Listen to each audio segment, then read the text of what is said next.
자, 안녕하세요. 자, 여러분들 2022년 국가직 9급 교육학개론 시험 잘 보셨는지 모르겠습니다.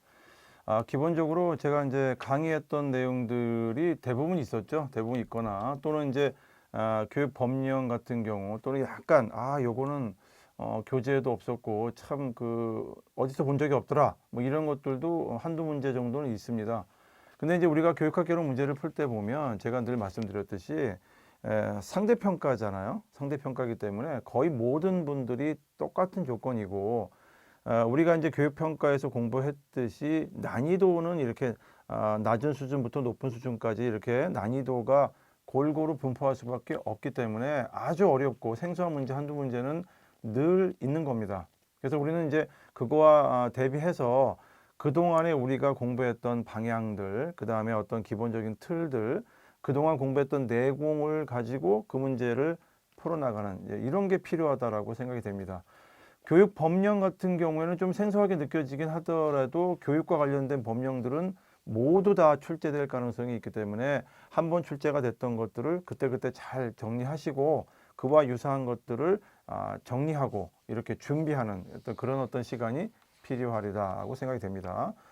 자, 2022년 국가직 9급 교육학개론 기출문제를 한번 보도록 하겠습니다.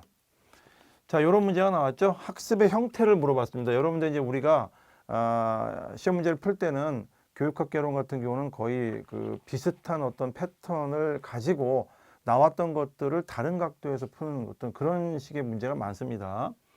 학습의 형태에 대해서 물어봤죠. 어떤 형태냐? 그리고 밑에 딱 봤더니 이러닝, 자, 이러닝, 앱러닝, 또 유러닝, 기계학습 이런 거 나왔는데 대부분 한 번씩 들어봤지만 기계학습, 머신러닝 요거는 아마 좀 생소하게 느껴지리라 생각이 됩니다. 근데 이제 문제는 무언가 보기가 하나 나왔을 경우에 아주 생소한 게 나오면 그건 답이 아닐 확률이 커요. 다음 문제는 자, 이 기계학습, 머신러닝이 이제 답이 될 확률이 큰데 기존에 나와 있던 것들 중에서 답이 될 확률이 큽니다. 일반적으로 봤을 때.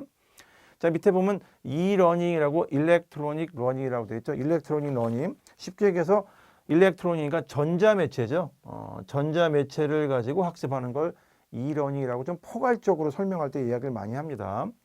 앱러닝 같은 경우는 이제 모바일이기 때문에 우리가 이제 들고 다니는 것들 있잖아요. 뭐 물론 이제 PDF 예전에 PDF라는 것도 있었고 그다음에 지금 스마트폰도 있었고 이동시에서도 학습할 수 있는 이제 그런 어떤 학습을 우리가 앱러닝이라고 모바일 러닝이라고 얘기합니다.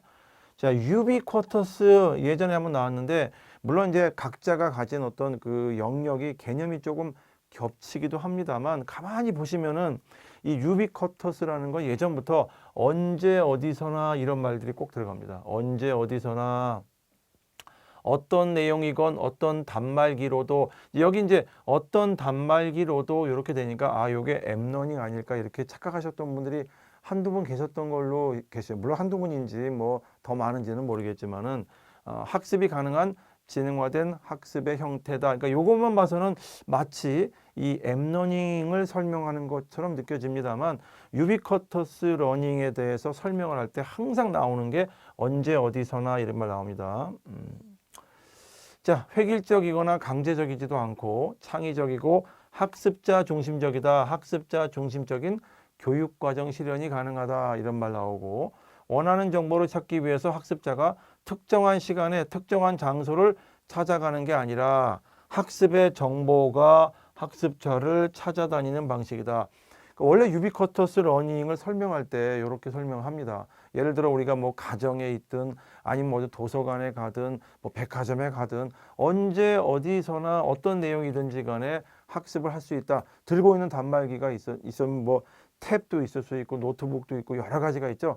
이런 것들을 이제 가능하게 하는 학습의 형태는 유비쿼터스 러닝이라고 예전부터 한번 교재에도 설명이 돼 있고 얘가 예전에 한번 말씀드린 적이 있었어요. 근데 요거는 이제 아무래도 모바일이니까 모바일에 좀 국한돼서 설명을 좀 많이 하죠. 예를 들어서 일렉트론 러닝 같은 경우는 이제 전자매체를 이용한 학습의 시스템이라는 측면에서 좀 더 포괄적이긴 해도 지금 여기에서 설명하는 거는 유비쿼터스 러닝에 대해서 이야기를 하고 있다라고 하죠. 요거는 그렇게 어려운 내용은 아니었던 것 같아요. 수험생들에게 물어봤더니 10명 중에 대다수가 많이 맞추고 한두 분이 이 모바일 러닝하고 조금 헷갈리셨다 이런 반응이 좀 있었습니다.